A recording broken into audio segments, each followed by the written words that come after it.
Good afternoon, everybody, and welcome to the ALS Canada June webinar on Forward Together. I'm so excited to have all of you with us today. We'll just wait 1 minute as we have a few more people joining, and then we will get started.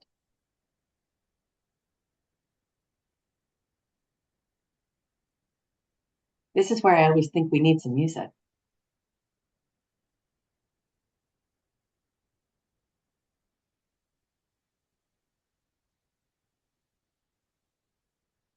All right. Well, good afternoon, everyone, and welcome. My name is Tammy and I am the CEO of the ALS Society of Canada. It's my absolute pleasure to be with you today and to take this opportunity in June for ALS Awareness Month. I want to share with you all of the momentum we're seeing as an organization here at ALS Canada and as a greater part of the ALS ecosystem globally.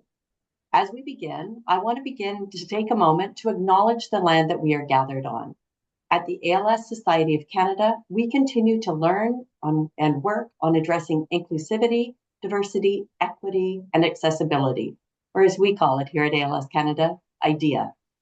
We are working to understand and consider how these issues and opportunities for change reflect throughout our organization, in the work that we do to support the ALS community we serve, in the research that we invest in our collaboration with the healthcare system and with partners in industry, and how as an organization, we can demonstrate leadership to address systemic issues. As a national organization, ALS Canada has relationships and partnerships across the country, operating on the unceded and treaty territories of the original people of Turtle Island. Today, I am coming to you from Toronto, where we acknowledge the land is home to many diverse First Nations, Inuit, and Métis peoples. For years, it has been the traditional territory of the Haudenosaunee and Huron-Wendat. We acknowledge that Toronto is covered by the treaty territory of the Mississaugas of the Credit. In addition to being June ALS Awareness Month, we'd also like to recognize that it is National Indigenous History Month. We encourage the community to take this time to learn about, to reflect on, and recognize the rich history, heritage, resilience, and diversity of Indigenous peoples across Canada. Thank you, and miigwech. So today, as we begin our webinar, I'd like to begin by hearing directly from some of our community members who will share their lived experience and how they've been involved in helping to lift the collective voice of the ALS community. We have 2 videos to share with you, and as we begin, I would like to introduce Jason Ritchie. Jason is a member of the ALS Canada Board of Directors, a Revolution Ride Committee member, and of course, participant and fundraiser. And after completing the Canadian ALS Learning Institute, as we call it, CALI program at the beginning of the year, he is a wonderful community ambassador and an incredible advocate. So now let's take a moment to hear from Jason. My name is Jason. I'm 49 years old. I've been married for 22 years, and I have 2 adult daughters, and I'm a person living with ALS. My ALS story started in the summer of 2023, although I didn't know it at the time. Several months later, I would find out that 2023's muscle twitches and a weakened left leg were the very first signs that I was going to be one of the roughly 1,000 people diagnosed with ALS each year in Canada. No one expects a terminal illness diagnosis, and no measure of preparation over the course of one's life can get you ready for the days and months ahead, especially the day that you have to tell loved ones that the odds of survival beyond 5 years are heavily stacked against you. I've accepted my diagnosis, but I have not resigned myself to succumbing to all aspects of the disease. However, what I will likely never get used to is the added pressure placed on my family as they support me through each challenge that I face. ALS is a challenge unto itself, comprised of many, many challenges that arise on a daily, weekly, and monthly basis as I strive to remain as independent as possible. I was cautioned by my neurologist on the day of my diagnosis about where I source information related to the disease. He highly recommended that I start with ALS Canada, and I can confirm 2 years later that his advice was sound. Shortly after being registered with the Society by my ALS clinic, I was visited by a community lead to have a conversation about what the society is able to do for me throughout the course of the disease, and to assess what my immediate needs were for comfort, safety, and accessibility. As a relatively slow progressor, my initial needs were minimal.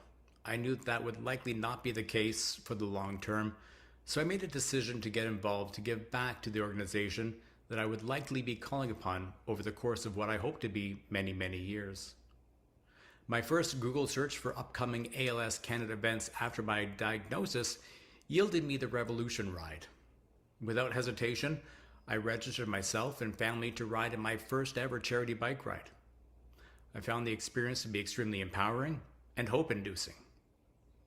The number of riders participating who were living with ALS were minimal, but the network of individuals who are caring for someone with ALS or who have lost someone to the disease was numerous and heartwarming. It also afforded me one of my first touch points with the caring staff from the society, leaving me with even more of a feeling of a need to be involved with the community. I rode in my second Revolution Ride in 2025, aided by the use of a recumbent bike, and I am planning on riding in this year's Revolution Ride in October.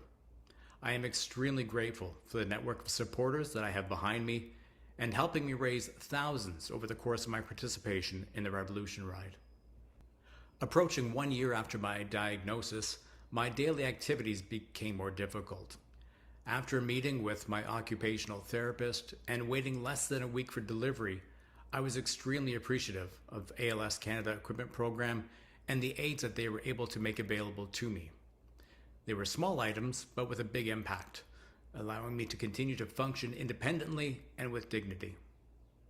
Along the way, community leads didn't wait for me to contact them. They reach out to me very regularly to see how I'm doing and offer suggestions to meet my needs at that particular time. My desire to offer my time and support to ALS Canada continued to grow, leading to my application to become a member of the ALS Canada Board of Directors. My first term as a board member has been extremely rewarding, as I am valued for both a person with professional experience and also as someone with lived experience. I sit on 2 committees and I feel privileged to help the society shape the trajectory of what it means to be diagnosed and live with ALS, and how the society's operations meet the needs of individuals living with ALS and their families. I was extremely pleased in 2025 to attend my first ever Walk to End ALS as a board member. Meeting others who are living with a disease and families who have lost loved ones was an experience that is difficult to put into words, but helped to provide me more fuel for my battle.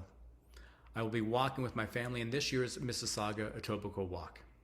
I am by no means an expert on ALS, but I have learned a lot along the way, with a great deal of that owing to ALS Canada. I have the benefit of living very close to multiple ALS clinics. My access to care has been exceptional, but I realize that's not the case for everyone who receives this diagnosis. I have been a participant in 2 clinical trials, one of which was a phase 1 trial, which to a degree are somewhat rare in Canada. My ability to participate in groundbreaking research was made possible by an entire network with ALS Canada at the center, who had the forethought of enhancing the care that Canadians receive, and that happened well before my diagnosis. It's that sentiment that makes me proud to have visited Parliament Hill in 2025 to take our ask of support to Canada's leaders. The Collaboration to Cure ALS, which aims to address gaps in access to research, delays in diagnosis, and equal access to care will, in my assessment, benefit those currently living with ALS and lay the foundation for future generations of people living with a disease of which I hope to be few.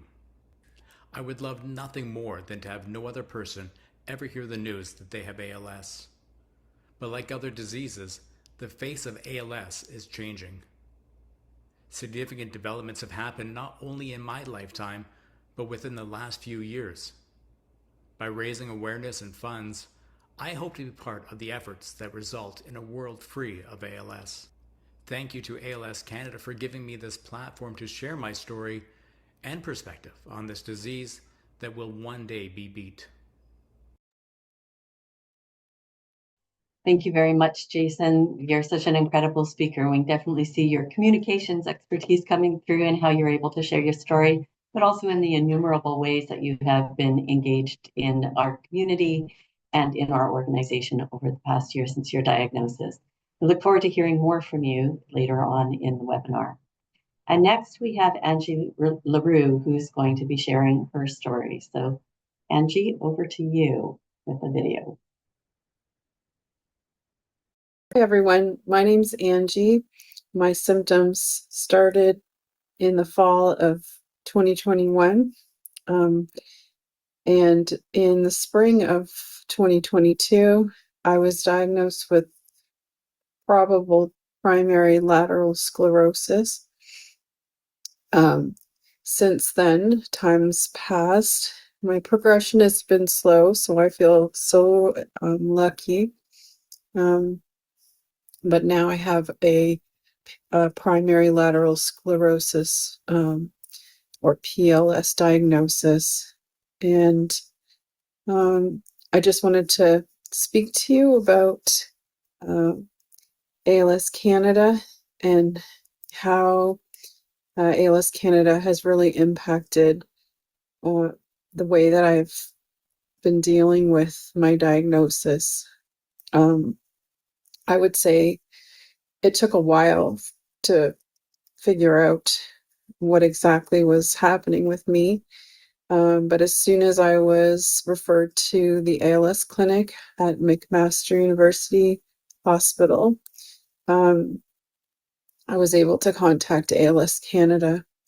And Melissa from the organization came to visit me, and I felt for the first time really supported and that I was in good hands with the organization. I got a lot of clarity on what to expect, and a lot of support. Over time, I was able to participate in the CALI program, which was amazing. I learned so much about advocacy, but also about motor neuron disease and research. And I was able to connect with a lot of other people that were living with motor neuron disease, but also people that had lost family members and that are now ALS Canada ambassadors. And I feel really lucky to be a part of the ALS Canada Ambassador Program. I was able to participate in a number of things, but most notably and most recently, I attended the ALS Advance Weekend Research Conference, and I would say that I felt really happy to be part of that. Not only did I meet so many scientists that are dedicated to bringing our knowledge forward and finding a treatment for motor neuron disease, but I was able to speak at a panel that shared our journey and the impact of the disease with early career researchers. And I found that was really inspiring to see so many young researchers starting out in the ALS research community. And I felt just really excited and hopeful, especially since, in the last few years with tofersen for SOD1 patients, and seeing the impact from some pals that I know. I feel hopeful that with ALS Canada's help and other research that's happening around the world, that a treatment is possible. And so I just want to say that everything that is happening at ALS Canada, from support from community workers to researchers, to government advocates, to the Cali program.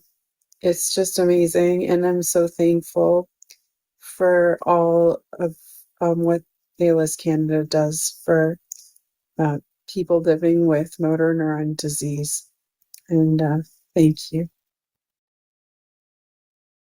Thank you very much, Angie. And I can attest to how profound your statements were at the ALS events meetings. There wasn't a dry eye as you were able to really share your story and connect to researchers and be able to have them understand what lived experience really looks like.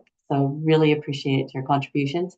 And again, we'll be hearing more from Jason and Angie later on. You'll be able to ask your questions of them. So first up, I would like to have a quick opportunity to just share with you our strategic plan. This is a plan that was approved by our board of directors in 2024. It came forward through a very extensive stakeholder engagement, and we've been working towards our strategic impacts over time. This also follows on where our annual report is going. So we'll be launching that in the coming days to be able to have the 2025 annual report for together, and that being our theme of how we're building on the momentum and then continuing into 2026 and beyond.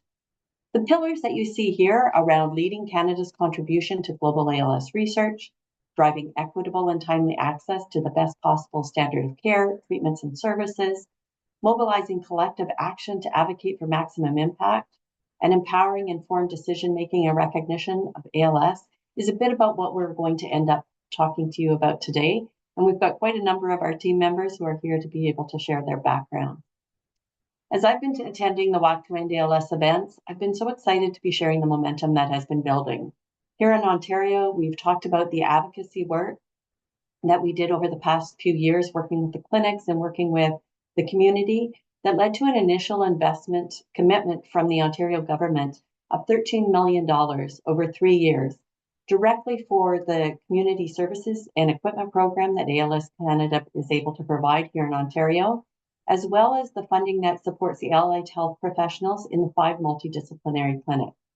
We've now understood that a big part of this is now going to be considered part of the base healthcare funding budget within Ontario, which means we'll be able to build on this for the future as well. We also are looking at some of the larger things that are happening right across the country, and especially when we think about genetics. So we now have a national genetic strategy that we've been working on. In the past year, we've been able to make an investment in hiring a national genetic counselor, so people right across the country can get access to information and counseling. We've also, as Angie mentioned, been able to see QALSODI get approved by Health Canada, and now we're working on advocating so that it will be able to go through the reimbursement process. Because what we haven't seen across the world is necessarily that has been as successful as it could have for a therapy that can be very clinically significant for people with SOD1. It's also changed the way that we think about the community that we serve. If you had asked me 2 years ago, I would have said the people that we serve are people who have been given an ALS diagnosis. But now that group has expanded because we think about people who may have been impacted by a genetic form of ALS, whether they actually have the gene variant or whether there's somebody in their family. But it means that the information and resources that we need to provide are so much different. What does that journey map? What are the information? What are the resources that somebody's going to require? We've also done a lot of work in the past year around the Canadian collaboration to cure ALS. So back in June, a year ago, we were able to bring together researchers, clinicians, people from ALS organizations, community members from right across the country. And we said, what is one thing that if we could collectively work on, we would ask the federal government? And collectively, we came up to the Canadian collaboration to cure ALS with a $50 million ask. And you're going to hear a bit more about that from Elida a little bit later on. Internationally, ALS Canada is also taking a very significant lead role. I'm excited about how that looks internationally. We have Dr. David Taylor, our Chief Scientific Officer, who you'll be hearing from in a few moments. And he's making some significant contributions to the Global Roundtable, really being able to hone in on what are some areas that we need to move on. I chair the International Alliance of ALS M&D Associations, where we've got 80 organizations around the world who are working to address issues for people within those countries that are facing ALS and investments that need to be made. And ALS Canada is now making investments in research projects and initiatives that we're excited to be announcing very soon. Areas that will really have an impact for the ALS community right around the world. And even as we're gathered here today, I'm so pleased to welcome each of you because we have representation from right across Canada, but we also have people who are on our webinar from right around the world. It's exciting to be able to know that we're having that kind of connection and that we're truly being able to bring together the community in our collective world vision for a world free of ALS MND. All right, so today, as I mentioned, you're going to hear from our mission areas, including our fund development team, and everyone who's here to speak to you. So we're excited to get started. So with that, I'm going to turn this over to Dave and the research team to be able to take it from here. Hello, everyone.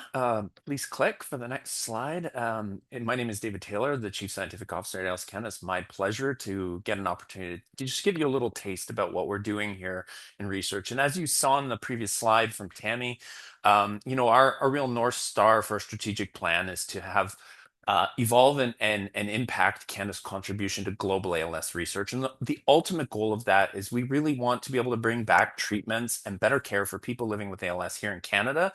And we're willing to go anywhere in the world to make that happen. And that involves both building capacity and infrastructure here in Canada and also investing our time and efforts outside of the country. Please click next slide. And on our global, and you can click again, please, Ava, on our overall strategic impacts that we have, we are also involved in several other areas of the organization, as you'll hear from my colleague in a short while, Carolina Young, who I'll introduce in just a moment. Please, next slide. So there's a lot of things, and we certainly don't have time to go through all of this. We've been very, very busy, and we are constantly working to try to evolve how ALS Canada is impacting ALS research. I'm just going to give you a little flavor of that, but consider this sort of the trailer for the movie. If you see anything across this short presentation that you want to dig into, please do contact us afterwards. We're happy to evolve the conversation on any one of these items. Next slide, please.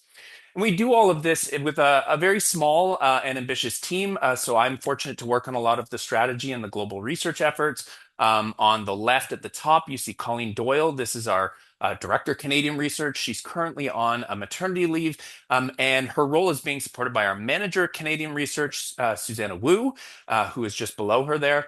And then we're also doing a lot on research communications and informed decision making through our Manager of Research Engagement and Impact, Carolina Young, who you'll see down in the bottom right. And as mentioned earlier, please click. We also have Maya Benet, who is part of our team, who's working at the University of Calgary through a collaboration with us as the National Genetic Counselor, which is a first of its kind anywhere in the world, and helping to lead towards a national genetic strategy for ALS, which we're really excited to bring to you in the years ahead. Next slide, please. And so the thing if I have 5 minutes or 2 minutes of your time, the thing I most want to put across is that we care. And I think that really is important. Not only are we as plugged into what's happening around the world as well as anyone, we are constantly trying to think about the impact that your donor dollars are having on research and the work that we're doing, and doing that in a heart-forward way that is continually trying to improve and evolve everything that we do to do that better. Because ultimately, as I said before, our goal is to get Canadians treatments and eventually a cure as fast as possible. And in the meantime, use research to evolve care practices to make sure people are having the best quality of life possible. Next slide.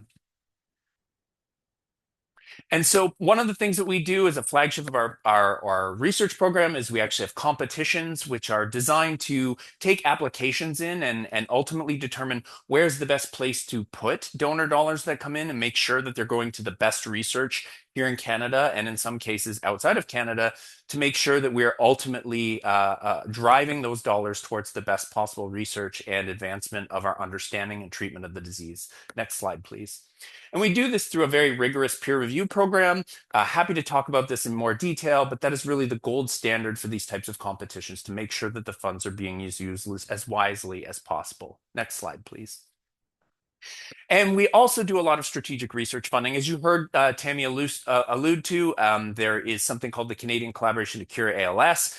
And a lot of the facets of that came through strategic funding. This is a way that we can also make sure that donor dollars are being used nimbly to make sure that they're prioritizing impact by building infrastructure, developing new partnerships, making sure that we're putting those donor dollars to work in the best possible place, both through rigorous competitions for researchers to apply to, but also seeking out those investments that are really going to make a difference. Next slide, please.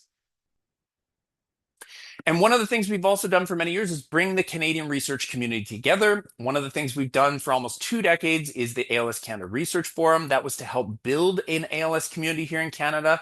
And as of just this year, we've really felt that we've done a great job of being able to build that. We do have a rigorous, a wonderful and collaborative Canadian ALS research community. And as a result, next slide, please, we've actually turned this into something that Angie talked about earlier, which is the ALS Advanced National Meetings, where we're really trying to have targeted meetings that are going to, again, maximize the impact of bringing people together. And one of those that we're really excited about is called ALS Disrupt.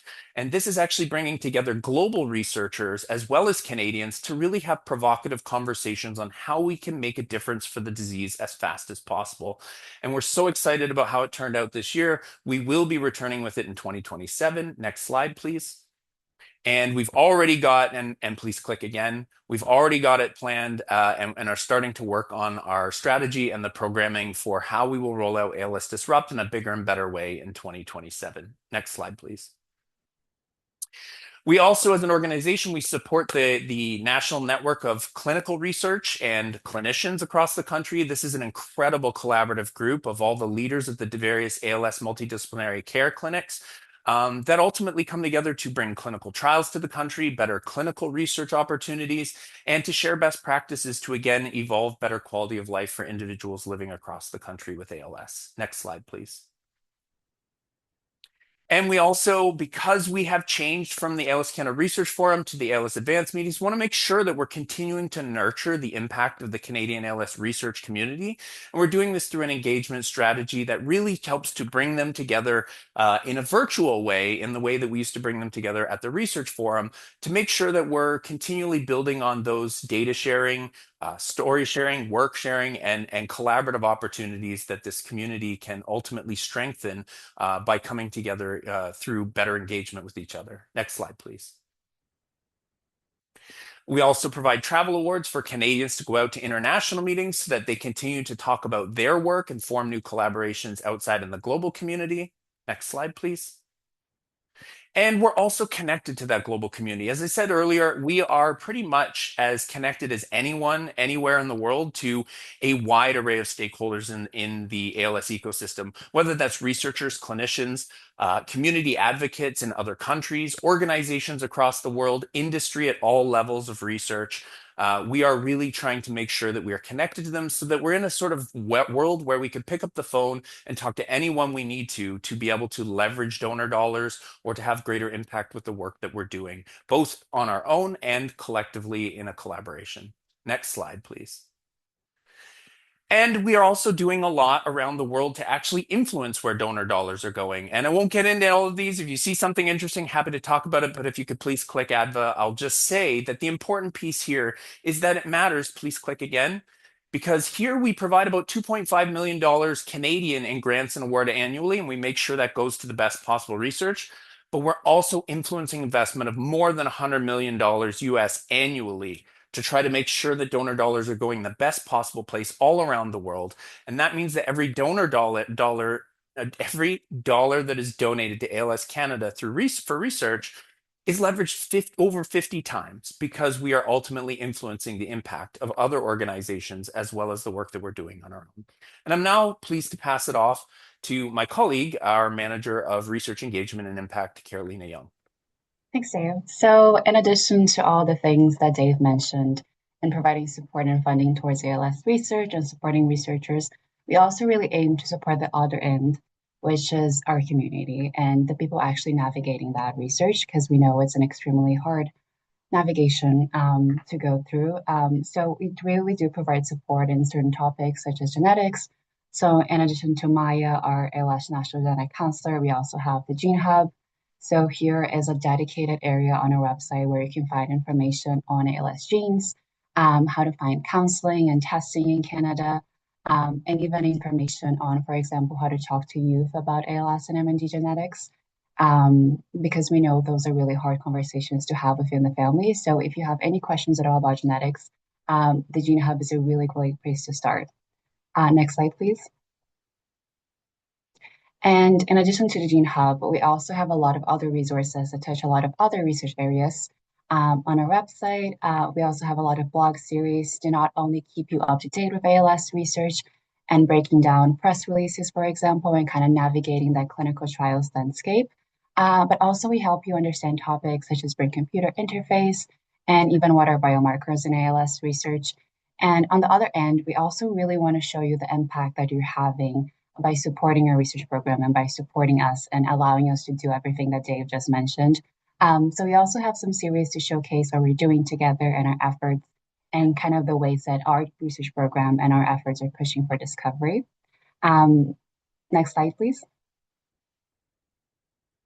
And in terms of clinical trials specifically and participating in research, because we know this is the area that most people want to hear the most and need the most support on, we have a lot of resources on our website as well. We have an Unbox webinar, which goes through clinical trials currently in the Canadian landscape and bringing those clinical trials to Canada. We also have a database of clinical trials and how you can participate in research in Canada. We have a lot of information and external resources. We have an FAQ.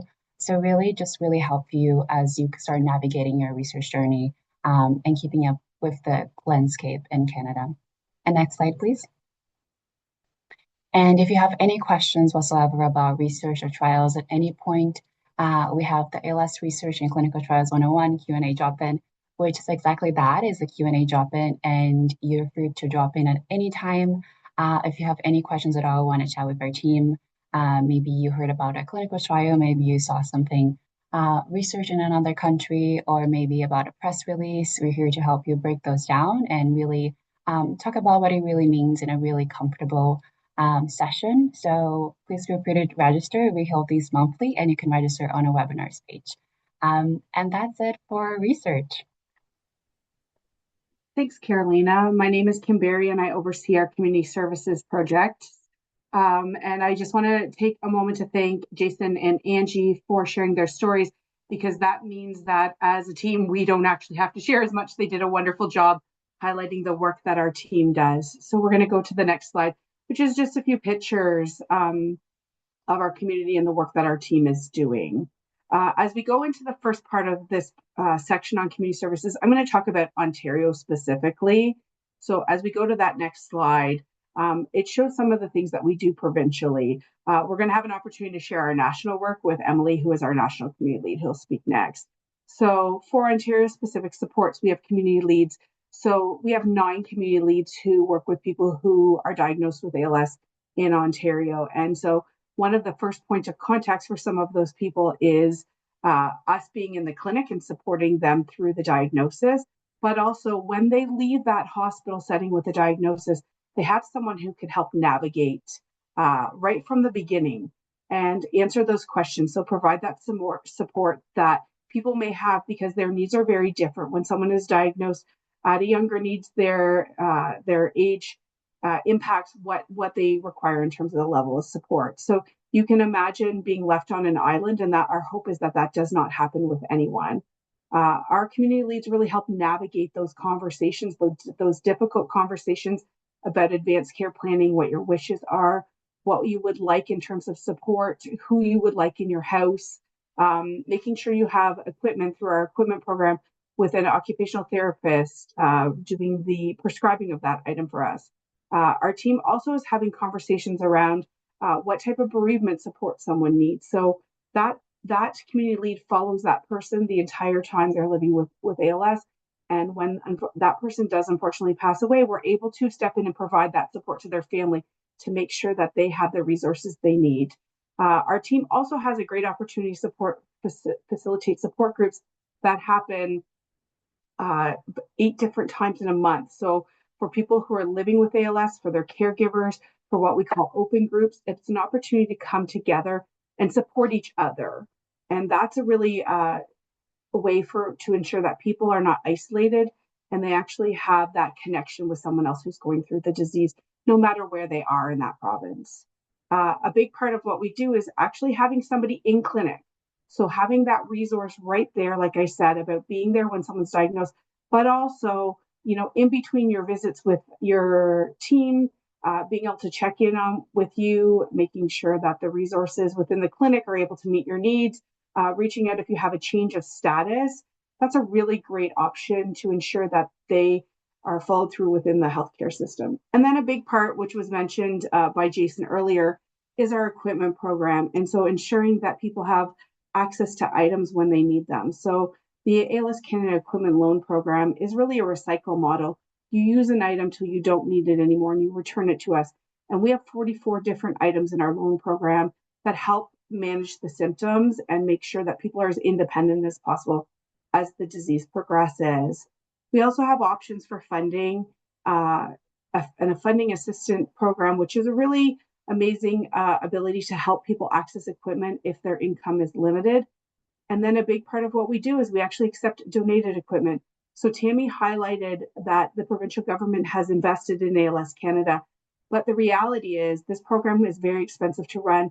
By people choosing to donate equipment to our program, help offset some of those expenses we have, and it really does add value to our community. So on average, we're giving, last year we provided 3,400 pieces of equipment to people who were living with ALS in Ontario. As we go to the next slide, we're just going to highlight some of the things that are really important to our team. And I know Emily's going to spend a little bit more time talking about this, but as an organization, it's really important for us to bring people together. There's absolutely no need to start over and rework the wheel. In some of the work we do with community supports, it's advocacy at a local level. It's advocacy with home care agencies or healthcare providers to ensure people are getting in the level of support they need. But it also is on a national level and an international level to make sure that we have a social obligation to provide resources to other organizations who are not as fortunate as us. So we provide those resource materials and allow those to be adapted so that they can meet the needs of a country, in Africa, so that they have those same level of resources and education, which is done amazingly by the work on our marketing communications team as well. So Emily's going to dig a little bit more into our partnerships, but we're really excited about some of the things we have on the future. One of them being an allied health resource, professional resource materials to ensure that no matter where you are in the country, your healthcare provider has the very basic information to understand what needs you might have as the disease progresses. So I'm going to pass over to Emily to wrap up the community services section. Thank you, Kim, for that introduction. As Kim mentioned, my name is Emily Moffat, and I am the National Community Lead with the ALS Society of Canada. So I'm going to talk a little bit about the community services programming and what we do on a national level. And it's really talking about how we are helping individuals navigate the disease, the care system, and how individuals navigate information. So I first want to talk a little bit about the National Community Lead role. And so we talked a little bit about how community leads provide services and supports within Ontario to individuals and families affected. And that's through navigation and support. And that's also truly the focus of the National Community Lead role as well. So my role helps to support and bridge people to the right information and the right supports wherever they live within Canada when they need it. You could say that this role can help reduce confusion and some isolation. This journey is overwhelming, and it can be very difficult to know where to begin at any point in someone's diagnosis. The community lead role helps make different systems feel a little bit more understandable by connecting individuals and families with not only information about the disease, but with provincial and national resources and specialized supports. So it's moving someone from the, I don't know where to start, to, oh, I have a contact for that. And it's really looping us into how we share information. And so you'll see across this webinar that ALS Canada helps ensure people have access to the right information, whether that's through written materials or webinars or just reaching out to ask a question. Our role is to not only provide the information, but we can help make the information usable and supportive so that individuals living with ALS, caregivers, support networks, and professionals know where to turn and what to do next. And so finally, I want to highlight two programs that put a spotlight on how ALS Canada is providing support nationally through our caregiver mental health program and the development of our allied health educational resources. So the caregiver mental health program was developed to better support caregivers across Canada who are facing the emotional, physical, and mental impact of providing care for individuals living with ALS. Through funding provided by the Rexall Care Network and the Petro-Canada Foundation, this program provides up to 4 individual therapy sessions with a registered therapist through our partner, AWC Grief Support, which you would have seen them on the previous slide. And these sessions are delivered virtually, which help remove geographic barriers and improves access for caregivers regardless of where they live. So this program grew out of a successful pilot program where we saw strong uptake, a lot of great feedback, and it highlighted the urgent need for timely mental health support for caregivers across Canada. And so the final program that I just want to highlight is a major focus for ALS Canada, strengthening care by equipping allied health professionals with the knowledge and tools about the diagnosis and about ALS. And this is especially important because many Canadians rely on community-based professionals to provide their care, as well as specialized ALS clinics. And so through the development of educational resources, focusing on important disciplines stemming from occupational therapy, social work, physiotherapy, all the way through speech language, nutrition, respiratory therapy, palliative care, ALS Canada's goal is to reduce fragmented information and so that we can improve consistency in care and provide accessible, role-specific resources for professionals across Canada. And so I want to now hand it off to my colleague, Elida, the Director of Advocacy and Stakeholder Relations, who will be focusing on ALS Canada's advocacy efforts. Thank you, Emily. Hello, everyone. I'm very excited to share more with you about ALS Canada's advocacy work, highlight some of the momentum we've built over the last year and our current priorities. Advocacy is a really important part of our organization's strategic plan. So in the next few minutes we have together, I'm going to highlight some of the ways that we collaborate for collective action, empower the voice of lived experience, and champion unified advocacy efforts. So at ALS Canada, the goal of our advocacy is to drive meaningful policy change for people living with ALS today, both today and in the future. We focus on advancing policy changes that can have a real, tangible impact on quality of life, access to care, access treatments, and overall improved outcomes for the ALS community. So that means not only addressing the urgent, immediate needs, but also working towards long-term solutions that will help shape a better future that's more focused on the system level advocacy. And those policy changes that set the direction for advocacy is grounded in the lived experiences of people affected by ALS. And we're able to drive that policy change forward by engaging directly with government officials and key decision makers across all levels. So that's federal, pan-Canadian, and provincially, including here in Ontario. As I said earlier, our work is informed by the community. This goes for all aspects of our organization, but also for advocacy too. The perspectives, the experiences, the realities of the ALS community guide our priorities and make sure that the policies that we're advocating for are responsive and relevant and really reflective of our community's needs. And that really begins with listening to people living with ALS, caregivers, families who are navigating this disease every day. We have many different avenues that we're able to do that, whether that's through more broad consultations, but also through conversations. Conversations that we're able to have because of the ongoing relationships we build with our community to understand their priorities and challenges and gaps in the system, and then really facilitate a way of co-creating. So working together to be able to push those priorities forward. And the way that we're able to do that is by bringing forward those to decision makers. Advocacy or successful advocacy really requires strong relationships, and we invest in building and maintaining those connections with elected officials and public servants across all levels of government through a regular engagement, through briefings, collaborations. We work to make sure that ALS remains visible on the policy agenda and that decision makers understand both the reality and the urgency of the disease and what opportunities exist for meaningful action. And those opportunities for meaningful action really comes directly through their connections with community members. We know that powerful voices, like the most powerful voices are our communities, or people with lived experiences.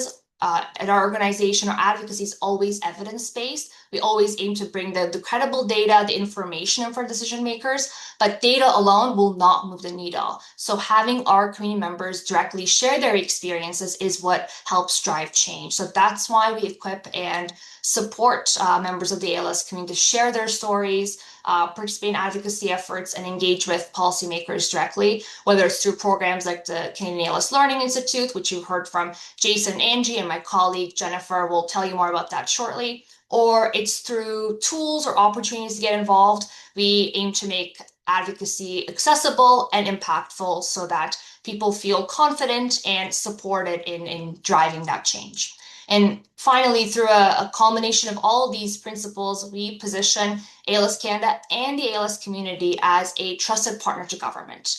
Like I said earlier, we bring forward credible data, evidence-informed recommendations and insights from the community to support decision-making. But beyond that, really, our overall advocacy approach is really as a partnership, right? Working collaboratively with governments to identify solutions, to inform policy developments, and then help implement those changes that will improve outcomes for people living with ALS. And most importantly, to bring forward our community members directly also to play that role of the important collaborator. So looking into our priorities, and these are how we move, or how we work together to move things forward to drive that change. And at the center of all of this is really one key idea, which is bringing people together. So we are focused on mobilizing champions across government, industry, and broader health system to advance priorities of people living with ALS. So that includes all of you. Your voices, your experience, and your advocacy are what drives this work forward. At the federal level, we are continuing to push for stronger national leadership on ALS. So this includes advancing the Canadian collaboration to cure ALS, bringing people together, bringing research efforts together across the country so that we can accelerate progress. This is currently the ALS community's federal advocacy focus nationally. And if you're not familiar, I would encourage you to check out our website to learn more about the Canadian collaboration to cure ALS. We're also building and sustaining the all-party federal ALS caucus, which helps make sure that ALS remains a priority in Parliament. And importantly, we're also working to inform national policies, whether that's around palliative care, rare diseases, access to medication, so that they better reflect the urgency and the needs of the ALS community. At a pan-Canadian level, we're really focused on collaboration.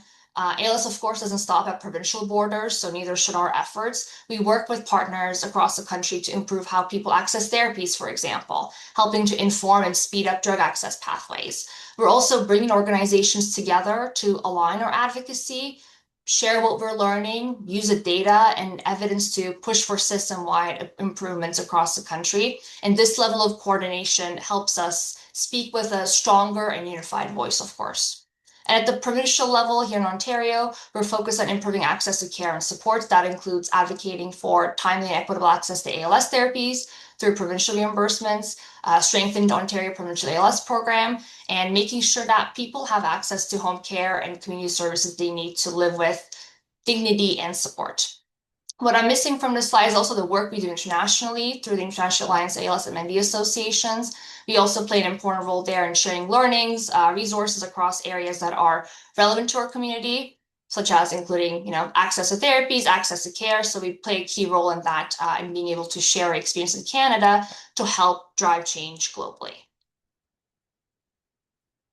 This is a very small snapshot of our advocacy efforts by numbers in 2025. To me, each one of these numbers really reflect a momentum. It shows that together, we're making sure that ALS is being seen, heard, and prioritized by decision makers across the country, from meetings with government officials to participating in consultations that help shape policy, or hundreds of Canadians taking the time to write their elected officials. It all makes sure that realities of the ALS community are part of the conversation that really matter and is able to change, push change forward. So looking into some of the progress that we've seen over the last year through ALS community advocacy efforts, I'm going to start with QALSODY. You've heard from Tammy earlier. QALSODY is a therapy available for people living with SOD1 ALS. And following its approval in Canada last year, the next critical step is always ensuring access. And Canada's Drug Agency is the body that makes reimbursement recommendations to help guide each individual province's own reimbursement decision. And that's where your voices really played a central role. Over 600 members of the ALS community came forward to share their experiences, their challenges, and what timely access to therapies really means in the context of this disease. We then took those voices directly into the process, bring them forward to Canada's Drug Agency as they considered their reimbursement recommendation. And we also spoke up when needed, and we were able to effectively push back on areas that did not accurately reflect the realities of the ALS community. And we also saw that feedback was taken seriously. Changes were ultimately made to the first version of the reimbursement recommendation that Canada's Drug Agency put forward, and the perspectives of the ALS community were reflected in the final reimbursement recommendation that they put forward. So we still have a long way to go in that regard when we get to true access across the country through reimbursement, but this is a really great example of how when community voices are amplified, they can influence decisions, remove barriers, and we're going to continue doing that. Another important milestone has been the reinvigoration of the All-Party ALS Caucus. This caucus was originally established in 2016 following MP Moa Bélanger's passing as a way to bring parliamentarians together around a shared commitment to ALS to reflect the priorities of the ALS community at the parliament. It created a really important space for awareness, for dialogue, and cross-partisan collaboration. Over the past few years, with the changes in parliaments in different parties, we saw that momentum had slowed and engagement wasn't where it needed to be. And we knew that this group was a really important group to the ALS community. So this past year, we really made a deliberate effort to re-engage and rebuild that foundation through consistent outreach, through relationship building and ongoing advocacy.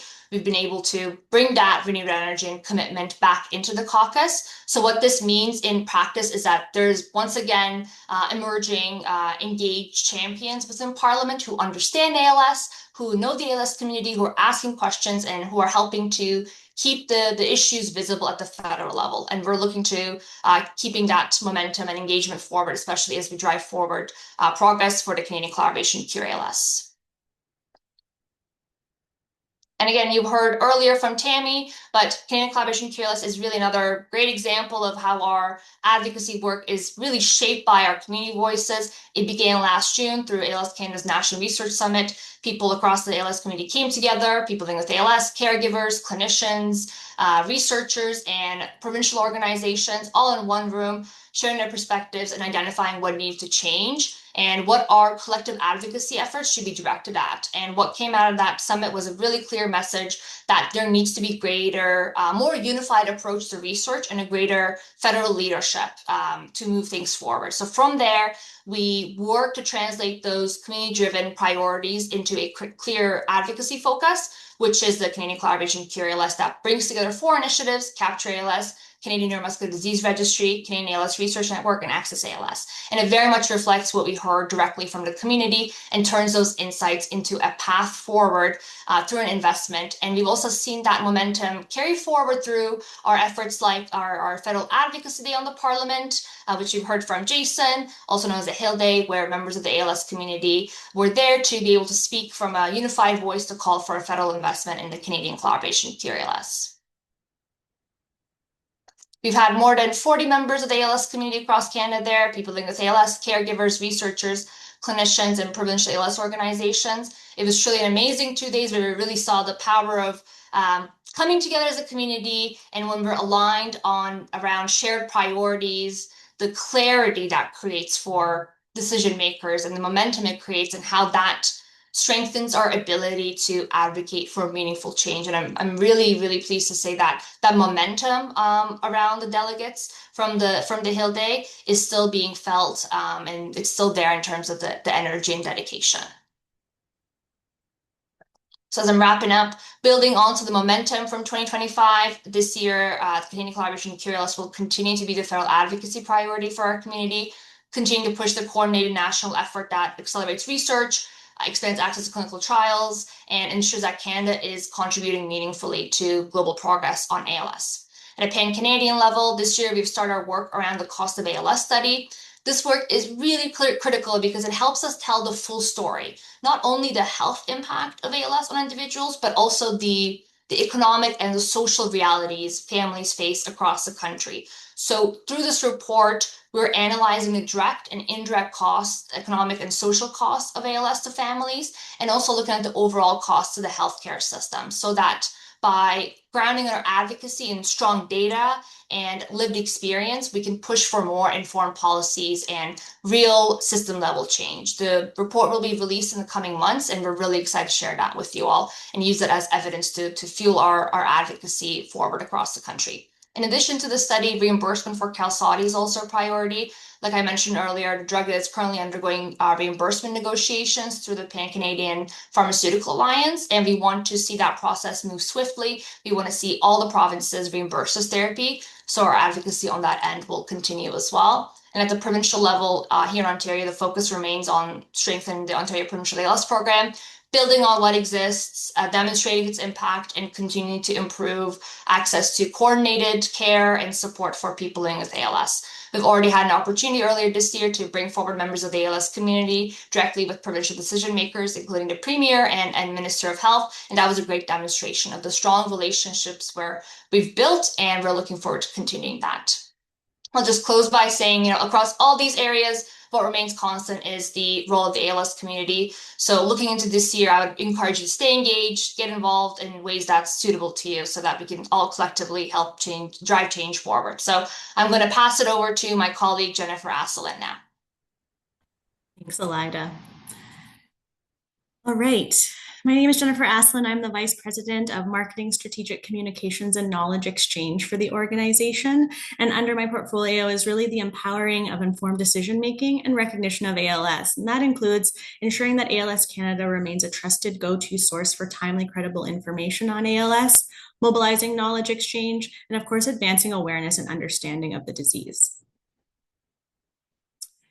In terms of ensuring that the organization remains a trusted go-to source, we're always providing timely information. And that includes throughout our social media channels. So you can find us on Instagram, Facebook, X, as it's now called, and of course, LinkedIn, which is an ever-growing community. We also have our newsletter, which is bi-monthly. You can sign up for that on our main page on our als.ca website. We also have a number of email campaigns that go out throughout the year, including things surrounding our events, of course, our Walk to End ALS, our Pull to End ALS, and our Revolution Ride events, as well as advocacy and research efforts. We also have printed content available for those who might not have access to the internet. And of course, we're always sharing stories and news items within the community. Our website, of course, is a great place to be informed. Sorry, can you go back? A great place to be informed in terms of creating an accessible and credible place for folks to gather information and get important resources. Next slide, Emma. All right. In terms of mobilizing knowledge exchange, we have a few areas that we work on. That includes our Canadian ALS Learning Institute, which you've heard a little bit about already. Folks who graduate from that program become ALS Canada Community Ambassadors, as you saw earlier, and you heard from both Jason and Angie. And we also ensure that we have resources available that include knowledge translation and information curation. These include fact sheets, Cali Light materials, webinars, and virtual programming. And we also have specifically a children and youth resource. Next slide. So a little bit more about our Canadian ALS Learning Institute. The CALI is an online virtual small group learning experience where we aim to help the ALS community better understand and participate in a few different areas. This includes ALS research, the regulatory approval and reimbursement processes, clinical trials and therapy development, and of course, advocating to decision makers. So far, we've had about 102 program graduates since the program began in 2021. Applications for 2027 will open in October, so stay tuned to our website for more on that. Next slide. This is just a bit of an overview in terms of some of our community ambassadors who are doing great work. We have Callie and Paula, who are part of our Callie working group and members of our Scientific and Medical Advisory Council. As Angie mentioned, participating at our ALS Advanced meetings, there's a photo there of a beautiful panel that we had during those meetings. Chris May, who was able to promote June Awareness Month earlier this month through a flag raising opportunity in St. Catharines here in Ontario, and an article where we had one of our ambassadors, Andrew Dundas, be able to share an opinion piece within the Toronto Star. Next slide. And as folks have mentioned throughout the webinar today, we also have a variety of virtual programming. This includes our community services webinars, our research and clinical trials 101, our clinical trials unboxed, and we also have webinars through our fund development team, including legacy giving and estate planning. Next slide. These are just a few samples of the resources that we have available. As I mentioned, we have a wonderful children and youth resource that helps share how you can talk to children about the disease. We also have a variety of fact sheets, and we also have Cali Light materials so that we're able to bring what we bring to that program to a larger audience, from a smaller audience to a larger audience through our website. Next slide. And in terms of building awareness and understanding of the disease, of course, we're always working on building public awareness. That can be done through our social media channels, blog content, our media relations efforts if you see ALS in the news, advertising and PSAs. And of course, this June is ALS Awareness Month. We were excited to partner once again with the Toronto Blue Jays and the Jays Care Foundation for Lou Gehrig Day, which is typically recognized on June 2nd. And of course, we have Global ALS Awareness Day this weekend on June 21st. Next slide. Lastly, as Tammy mentioned already, we will have the release of our 2025 annual report at the end of this month. It will be shared digitally with the community and stakeholders, and it will feature impact stories and recognition of community members and donors. It showcases really that collaboration across our mission areas. Now I'm going to pass it over. Of course, without generous donors, none of this would be possible. So over to Chris for a little bit about our fund development team. Thank you, Jen. So my name is Chris Pond. I'm the head of fund development, and our objective is to raise funds to support the strategic impact goals that were outlined through the webinar here, those being research, advocacy, community services, and information. And some examples of fundraising in action at ALS Canada is generating support for the National Research Conference, ALS Advance, which Dave spoke to, our National Genetics Counselor, the cost of ALS disease study that Alada alluded to, our caregiver, client, and children and youth mental health programs, our equipment program, sponsorship for Cali, youth resources on als.ca. So there's many areas that we're proud to raise money and support our mission at ALS Canada. Next slide, please. So how do we do this? So fundraising helps offset or underwrite costs to the organization. By raising these critical funds, ALS Canada can direct more funding to our mission, creating even more of an impact on the ALS landscape and to the ALS community.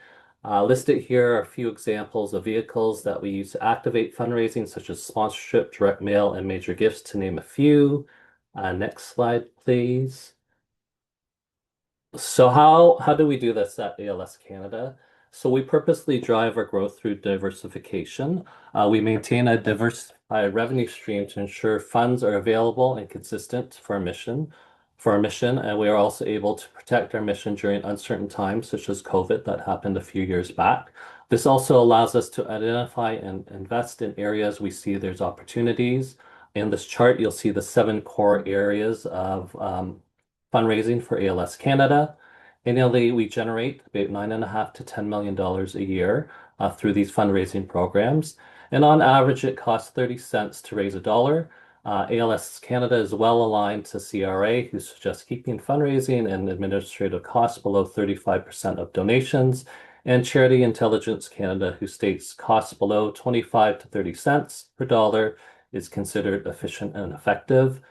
We are a very transparent organization to our donors. We have full financials available on our website. We publish, as Jen mentioned in our last slide there, a detailed annual report, and we create customized impact reports for some of our larger designated gifts. Next slide there. Fundraising is a very important factor for ALS Canada. As you can see, everything that was described in front of it and before me required funding. As mentioned previously, fundraising helps us advance our 4 strategic impact goals. It also allows Canada, ALS Canada, other communities to rally together to raise awareness of our work and our mission and an additional understanding of what the disease it is itself. Through our annual impact reporting, we're able to communicate and demonstrate how we strategically steward donor dollars. And last but not least, fundraising allows us to advance opportunities that can innovate and change what it means to live with ALS. Some great examples were the National Caregiver Mental Health Program that Kim spoke about earlier. So great things happening there. Next slide, please. So we have a diverse range of opportunities for donors to engage with and donate to. You can see a bunch of them on the screen. So whether you give through the mail, online, or participate in an event, or numerous other ways we have, we want to meet donors where they want to give and how they want to give to the organization. Next slide, please. So this is a quick snapshot on how you can get involved. We're just ending. We have 6 more of our 22 walks happening this month. In the fall, we have 2 great events, Revolution Ride, 6th year, 3 routes to Niagara-on-the-Lake, and we also have our Pull to End ALS at 2 locations in Toronto and Barrie, which is a team of 14 people pulling a 42,000-pound truck, 100 meters. It's fun, so check that out. We have lots of community events such as the Yorkville Run and Toronto Waterfront Marathon. But if none of these get your fancy, you can create your own event. Do it yourself. Last year, we hosted 70 to 80 events across Canada where individuals raise funds for us from everything through golf tournaments to barbecues. But if you want to learn more, just visit als.ca and click on the Take Action tab, and you'll find all the information there. So with that, I think I caught us up to time, so I'll pass it back to Tammy. Thanks very much, Chris, and thanks to our entire team. I think we can take our slides down now, and we can have a little bit of a discussion. So really happy to see some of the questions that have been coming in. But maybe I'll start off with one for Dave, actually. So Dave, one of the questions is, there are a number of CAL sites are identified across the country. Well, what if you live in a community that's not a specific CAL site? What's happening in those communities, and how is ALS Canada helping out there? Yeah, thanks for the question. We are always thinking about how we can expand the clinical footprint for care and for research in the country. And we work very closely with the CALS Network. As we said, we support the CALS Network, but we work very collaboratively and closely with them over the years to try to figure out how to evolve and expand certain sites in the country. Things like the best practice recommendations were created, and we help to support those as well so that, individuals, if you find a leader in a specific city somewhere that doesn't have a multidisciplinary care clinic or clinical research opportunities, can advocate to try to build that within their region. And I will also say last that the Canadian Collaboration to Cure ALS, which you've heard many times, if this gets funded, this is going to give us the kind of leverage and opportunities to be able to expand across the country as well. So we're constantly thinking about it, and happy to talk about any specific city or what we can do to keep trying to keep that on the radar with anyone if they want to reach out to us. But yeah, it's always on our mind. Okay. Leave no one behind. Thanks very much, David. I appreciate it. All right, Jason and Angie, we have some questions coming in for you, and maybe we could hear, let's start with Angie. Angie, you were part of the ALS Advance meetings, and maybe could you share just a few of your reflections about how you felt going into those conversations, and maybe anything that stood out for you, any reflections that you have in particular about your engagement there? I think overall, it was just so hopeful. Just seeing the scientists that were, I think, part of the community for a long time, like Chantal Sefton and Richard Robitaille, just seeing that a passion that's there. But then, like I studied science in university, and seeing the support that master's students and PhD students who are very passionate about ALS being supported and also linked across the country. I think it's just so unique. That was really eye-opening that ALS Canada is like it has a major hand in supporting that research community. That was something that I wasn't aware of before the conference, and I was just so happy to see that because I really do believe that um, there is a treatment. It's not something that isn't untreatable. I think it's just underfunded. And a big part of finding a treatment is linking scientists and having them collaborate, not just in Canada, but in the world. And so at the conference, just being a participant and seeing that, it kind of like it's sort of like the Wizard of Oz and pulling back the curtain and seeing like the wizard back there. That's sort of what it was like. Um, all the passion and the work that's going into trying to help us that are living with motor neuron diseases. It's just amazing. Um, and I didn't really know that before the conference. So that was really eye-opening. And I just came away with a feeling that people are really working hard behind the scenes. And I don't think enough of us living day to day with disease know if we all knew how hard and passionate these scientists are, I know we'd all feel so much better. And the fact that there's a real push towards looking at different phenotypes, like we all have different progressions, different disease onsets. Um, we're also different. It's like I heard someone say if you've met someone with ALS, then you've met one person with ALS. And the idea that there isn't one treatment or one cure that's going to hit us all. And we can see that now with Qalsody and with tofersen. Like I think of Paula Trefiak, who's a Cali member. She's living in the prairies, and just her like going on tofersen on Qalsody and being able to drive again, like it's just life changing to see that. And I'm so excited for people with SOD1 that this treatment is there and a possibility. And I'm not like, I'm a little bit jealous, but I'm also just like, wow, that's amazing. If they're doing that first, our friends that have SOD1 ALS, they'll do it for the rest of us as well. Thanks, Angie. Yes, I think when I amazing. reflect back on when my cousin was diagnosed 18 years ago, the world has really changed in the field of ALS, and it is a very hopeful time. And while Qalsody is for 2% of the population, what can we learn and what will be different for the rest? So And thank you. it can't come Jason, off. whoops, sorry. I just know that for some of us, like I have friends whose progression's fast and it's devastating. And I know it's not soon enough, but I just want everyone to know that people are passionate and they're working hard, and ALS Canada is like the line that's connecting it all. So hang in there. Thanks, Angie. Yeah. Appreciate it.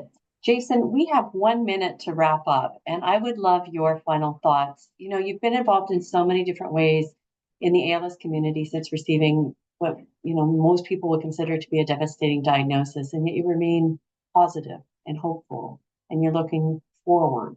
Do you want to leave our community today on their webinar with your final thoughts about how you're facing this and where we're going?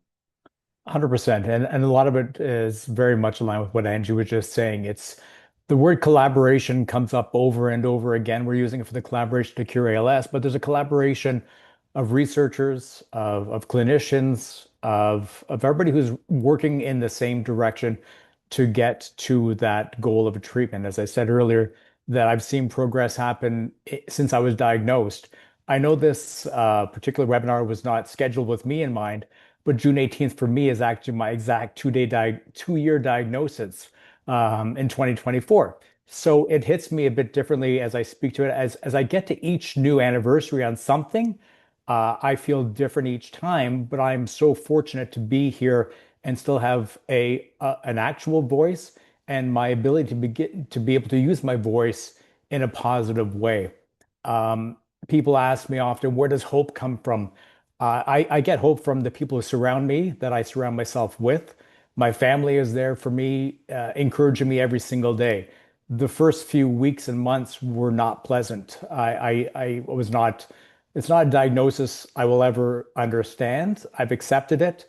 I will never be happy with it, but what it's given me is a better perspective, excuse me, on life, what's important, what I value, and how I can make a difference in not just my life, because I'm in this for me. I do what I want to do, not super selfishly, but I do want to help the entire community of motor neuron disease, because it is far more ranging than just ALS.